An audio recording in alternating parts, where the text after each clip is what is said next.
Hello beautiful people, and welcome back to theSeoulChic TV. And today we are going to be talking about how to deal with loneliness as a solo traveler.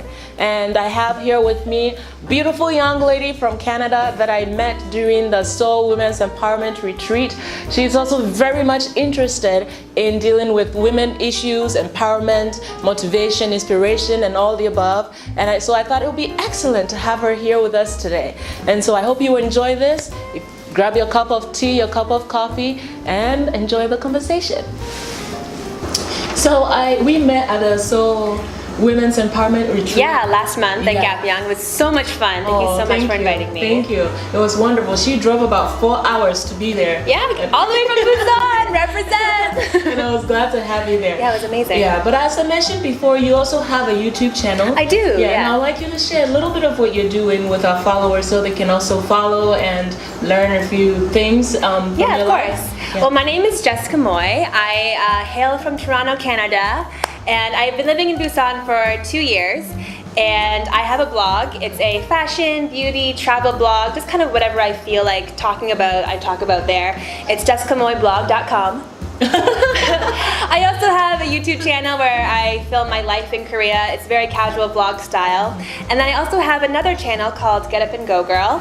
And that channel is something that I started because before I came to Korea, I really wanted to start some sort of women's empowerment group for young girls ages 15 to 17, and it's just a safe place for them to come and talk about whatever they're dealing with, whatever they're thinking, and also have kind of like experts come in, like fitness experts or nutritionists come in and talk about, you know, the healthy lifestyle, kind of like what we did at the retreat.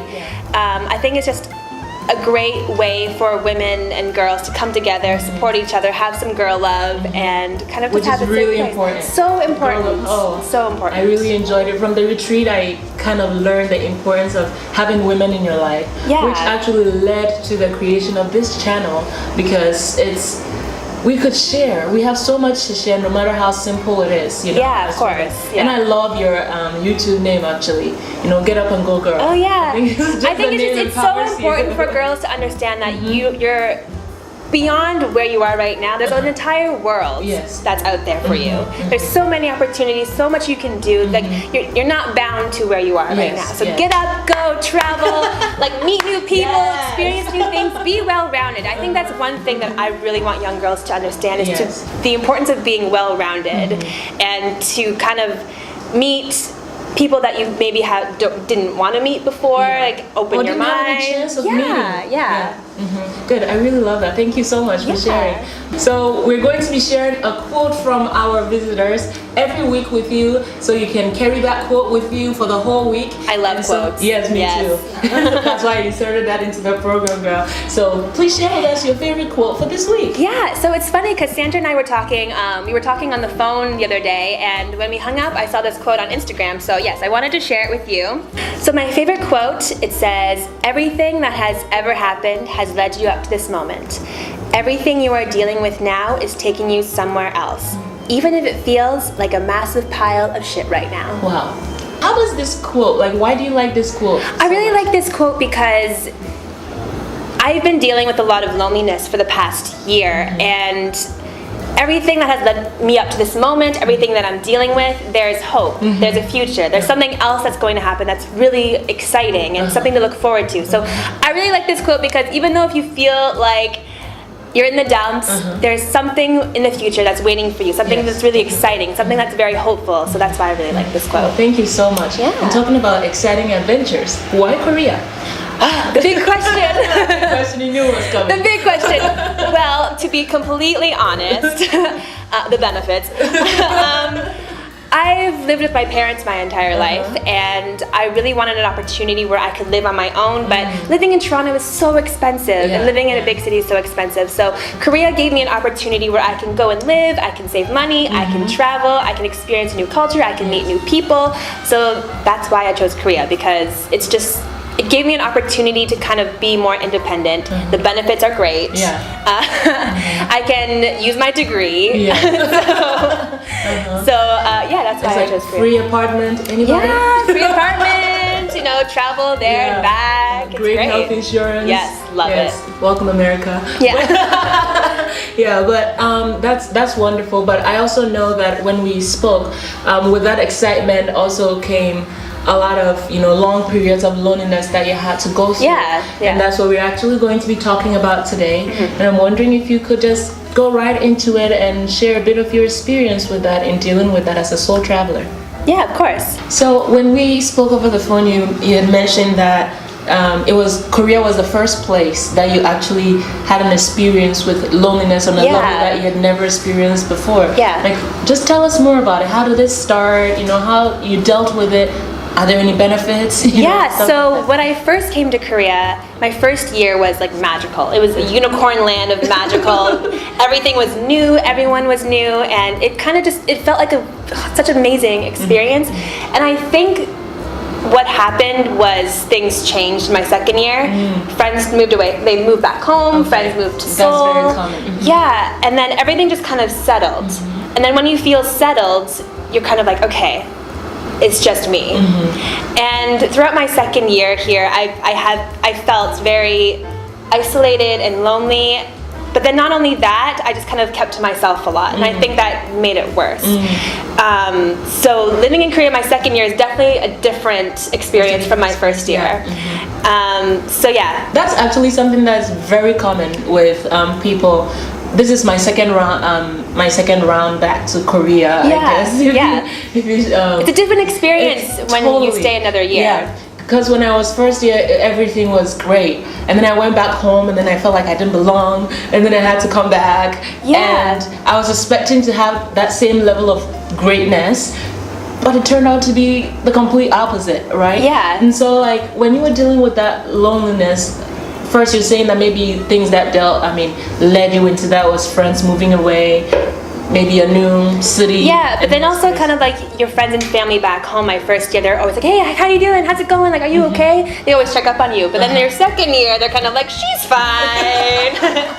It's okay, I'll talk to her once a month now. And then you kind of just start drifting away from them too. So that kind of like contributed to the loneliness that I felt. They now see you as an independent woman. And like even like on Instagram, like it's always like the highlights of like my week, and then they think, oh, she's fine, she's good, like everything is fine and dandy.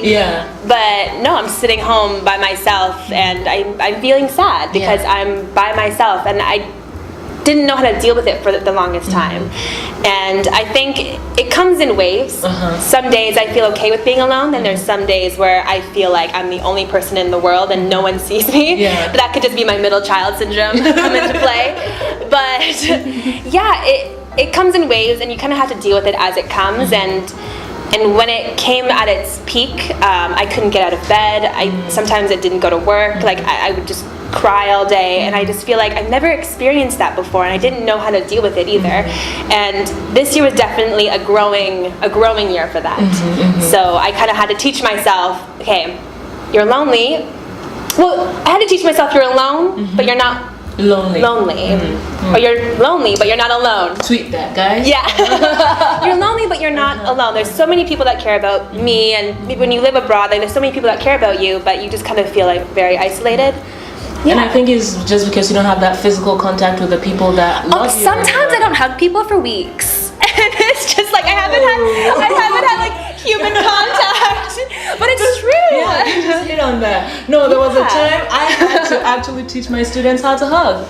Because I needed that hug. Yeah, because in Korea, like, hugging is not a thing. Like, sometimes you'll go in for a hug when you meet someone, and there's been instances where people are like, oh, no. And you're like, oh, okay, they're not, a touchy culture here. So yeah, sometimes I go on like weeks without like having a human contact, and it's so different. Yeah. Like the other day I was hugging a coworker, and oh my god. And the student looks at me, and the student asks, are you guys a couple? And I was like, that's sad. Why is it not only couples can hug? What if I'm single? Like that. And so that's one big thing that really drives a lot of people into loneliness as well, because one, you're not getting your hugs. Sometimes there's no sun, and you're not getting anything really, right? Yeah. But like, how did you deal with that? I kind of dealt with it as it came. Like, there's no solid advice that I could give that this is how you conquer loneliness. Like this is the solution. There's no like solution. I think everyone is different in how they cope with it. I think what I did was self-care. Self-care was a really big thing that I had to learn. Treating myself to a dinner that I really like, watching a show, like being okay with binge watching a show on Netflix, because sometimes I feel lazy if I'm just sitting there, but sometimes you just kind of need that space with yourself and just watch TV and do your nails, do your hair, dress for yourself, go take pictures, like find a hobby that you really like and kind of go with that. Because I find like in Korea, you have a lot of time, spare time to do something. So finding a hobby is also just really important. For me, it was videos, making vlogs, photography, writing. Kept me busy, my brain busy. So, and I had time to do it because I was by myself like all the time. So that helped me cope with the loneliness. But which is really interesting, because when you talk about loneliness, I think a lot of people, they think a way to get out of that is to actually go out. Yeah, like, hey, you doing anything right now? Yeah, going out. So whereas, say, in their regular lives outside of the country where they're living, they will probably not do any of the things they'll be doing here. You know, some resort to like clubbing, some resort to like just getting attached to very unhealthy friendships. Tinder dates. Let's touch on that. That's another video. You know, and all of these things, but what people don't really realize is the depth of their loneliness, and that they're just looking for someone to attach to, not necessarily a deep relationship or anything. And it kind of sends people in this cycle or spiral of hurting themselves more. So I think it's really important that you mention self-care as the first thing that you do. And it's not self-care as in being with other people necessarily, but self-care as in doing things to make yourself feel worthy to yourself, of course, and important to yourself, and being okay with being yourself. I really like that, and I commend you for doing that. I mean, it's not easy. It's not easy for sure, and you really learn like what you like, what you don't like, and you kind of find your own voice too. So it's just something that I definitely learned self-care. And you actually went to dinner by yourself. I do everything by myself, girl. I go to dinner, I go to movies, like I go for walks, like I like romantic walks along the beach with a popcorn in one hand and like chocolate in the other. Like when I treat myself, I go all the way. Wow, that's really important, because and I say that because sometimes I know this is true for Korea. I don't know for other countries that any of you might be in right now or might be thinking of going to. But in Korea, sometimes I feel so awkward eating by myself. Because everything is social. For couple. Even at the movie theaters, the soda cup has two straw holes, and even like the popcorn has like a divider for two people to share, and all the seats have two people. I understand. Like everything's made for more than one person. And so sometimes you go to a restaurant and they tell you, no, we don't do one serving.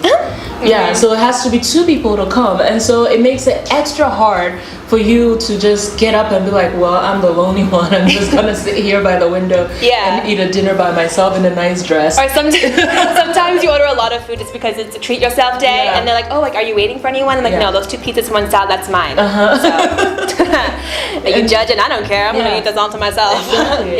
You have to do what you have to do to push yourself through that. Would you say there were some benefits to, say, you being lonely or going through that period of loneliness? Yeah, of course. Independence is the biggest one. I know how to spend time with myself. I enjoy my own company, and I've learned to enjoy my own company. And, you know, kind of just forcing yourself a little to kind of go out of your comfort zone a bit. I think that's also really important, something that I've learned. And I think that's also important. Now when you meet other people, you have something to give them. You can give them your whole self instead of needing them to give you stuff. That's a good way to put it. Definitely. But I also think there's a bit of a con as well when you're by yourself. And I think since I'm so used to being by myself, when I go out, I want to go back home. Like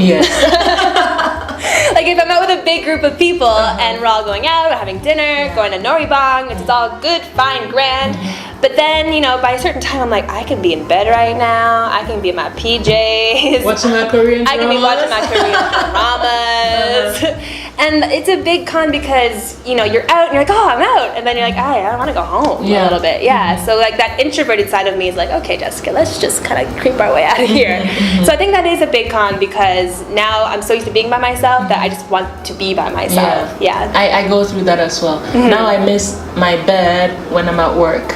Yeah. Which is really sad. I miss my bed always. Yeah, all the time. But I'm with people. I never used to be like that. I never used to enjoy staying home by myself. But now I crave it. Yeah. Even if it's for 3 hours. And I'm like, wow. So that's a big con. And I know that it is healthy, but if you do it too much, it could become unhealthy. Yeah. You know? And you could really isolate yourself. Yeah. And I think that's kind of a more dangerous place to be. Yeah. So to be mindful and careful of that as well. Yeah.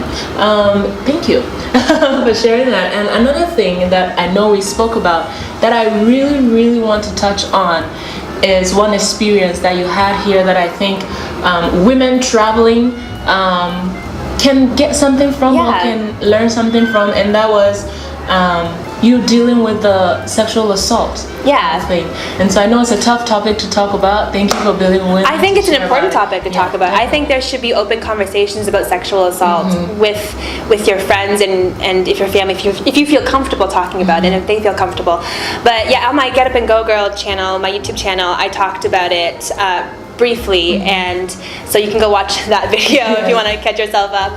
But I think one thing that I learned from that, briefly, I was out with my friend that I've known for since I've been in Korea, and I haven't seen him in a long time, and we decided to hang out, and then all of a sudden he touched me inappropriately, and it made me feel like uncomfortable, but also just shocked. And I didn't say anything, and it was one of the regret that I have. Like, why didn't I say no? Why didn't I say that this makes me feel uncomfortable? Like, why didn't I express how I felt? I kind of just was like, oh, and then froze, and then kind of carried on with the day because I think I just didn't want, you know, a big scene to happen. But yeah, that was something that I had to kind of recently experience and then deal with, and not knowing how to express myself, and the only way that I knew how to express myself was through the video that I made. For other people to see that. Yeah, because I think people respond to that. It was so positive, and I'm so thankful that I have such a great community that of women that watch my videos, and men who watch my videos, and they comment, and they gave me advice. One advice that I was given that was really good was women having something to say if this happens to you. Learning that saying no, this makes me feel uncomfortable, this is not appropriate. Learning those phrases and kind of meaning it and saying it when you need to say it. Yeah, and I think that's really important for women and young girls to learn and to understand and to have these conversations with people, because other women go through it too. Women, a lot of women.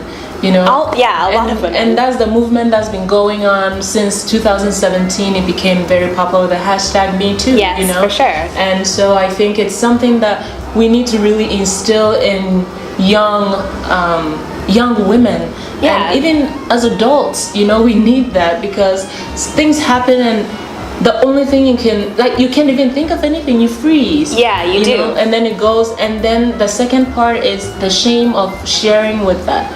You know, how's your family? Because you going feel to take embarrassed. that? You feel like it's your fault. Like, oh, maybe I should have been wearing this. Maybe I shouldn't have said this. But it's not about what you say or what you wear. I said in my video as well, like, you can be topless walking down the street. Doesn't mean that you want to be touched. And it's not about what you wear, what you look like, but it's just how. Let me try to say here.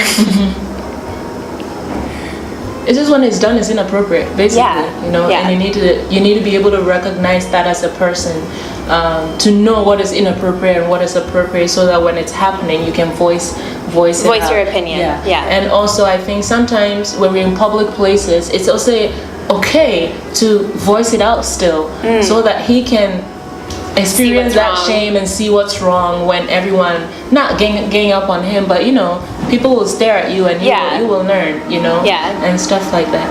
And I think that's something that people traveling alone, I know we're talking about women, but it can also happen to men or young men as well, to be mindful of the places you go, the people you attach yourselves with, and learn things that help you respond easily to situations like that. Okay. And so are you still friends with him? I haven't spoken with him since, but I did express how I felt. I texted him that night and I said, listen, like, this happened, I didn't feel comfortable, I don't want this happening again. And he said he apologized, but I haven't really talked to him since. And I feel like sometimes you kind of have to weed yourself of these people who maybe not respect you in the way that you want. And I feel like you have to demand respect. And if people can't give that to you, then they shouldn't be in your life. Yeah. And I mean, it's hard, it's easier said than done. For sure. Yes. Because I mean, when you travel, these relationships are important, because so sometimes the fear of that person leaving, you know, and sometimes this is the only person you've known, that you've shared everything with. I don't know why, but it seems extra painful to cut off people you meet whilst you travel. Yeah, of course. Because when you travel, it's like you finally meet someone where you have something in common, and like, you have a connection. Like, oh, never leave me. Let's be friends forever. And then when that stuff happens, it's just kind of like, oh no, like, are you going forever? Like, it's hard. It's hard, for sure. Thank you so much. And when I watched your video, I was really empowered by it, and the fact that you actually spoke up. I think it's important. Because I know many people who have not been able to even share, let alone share on YouTube, thinking of how the family is going to be affected by seeing that. And when I spoke to you, you shared something that your mom didn't even know until she saw the video. No one knew. Like, not my mom, my friends, no one knew, because they didn't know how to express myself or talk about it. And I feel like YouTube is the only way. And I felt okay talking about it on my YouTube channel, because I feel like I knew I wasn't the only one, and I wanted young girls to listen and to relate and to be able to have a conversation about it. But having like my friends and family watch it, it's hard for them, and I understand that, but having uncomfortable conversations, it's important. And it needs to be done. However way you feel comfortable at the moment. I for sure. It needs to be done. Thank you so much. No worries. Thank you. And so I think we're coming to a close here, This has been fun. It's a good time. I know we didn't talk for long, and there's so much we could talk about, but the message is clear. Thank you for sharing your experiences here. But before we go, I just want you to share with us, what are the main points that, a young woman or adults, because I know when we spoke, you were like, these are things you never thought happened to adult women, but it happens to everybody. The young, the old, it happens to everybody. So what is a message that you want to share with the women and some men out there? I think what's important is to surround yourself with positivity, surrounding yourself with inspirational quotes, surround yourself with something that that you like. Also, what we said before, just because you're lonely doesn't mean you're alone. And also, it's okay to not love where you are in life. It's okay to feel like you're sad, you're mad. Feel those emotions, because I think it's really important to feel them and not suppress them. And to understand that this is not forever. This is not your forever. Just because you don't feel like you're at a point in life where you're happy, there's a future, there's hope, there's something that can happen in the future that's going to make you so happy and make you feel inspired. And I feel like that's happening soon. Like, for me right now, I'm not at my peak. I'm not somewhere that I want to necessarily be, but I feel like I'm going home soon. I'm going back to Toronto. I'm going to find a job that I love, because throughout this entire year, I kind of thought about what do I like? What do I want to do? And so applying that when I go back home to Toronto, I think it's really important. So I want women and girls and men and everyone, kids, to understand that there's always hope in the future. And it feels shitty right now, but something's going to happen, and it's going to be amazing. And thank you so much for coming. Thank you for having me. It wasn't easy, but I'm so excited. Yay! Thank you so much. I love being here. So inspirational. It was wonderful. I love talking to you about stuff. Thank you. I know we can talk about. And that was your hug for the week. Yeah! Thank you so much for joining us today. And as always, if you want to be interviewed, if you're a young woman or even men, because we do have honorary men once a month, and if you want to be on the show, just let me know. Send me a message, send me a DM, just reach out, leave a comment below, subscribe, and just let me know what you think. If you have something to share, you think you have something that you really want to talk about, and you're in Korea, since I can only film here, just let me know. I'll be traveling around too. I'll be going to Ghana, so if you know anyone in Ghana too that you think needs to be on the show, hit me up and let me know. It's been real, it's been wonderful. Again, this is the theSeoulChic TV. Subscribe, like, share with your friends, and we'll see you next week. Have a wonderful week.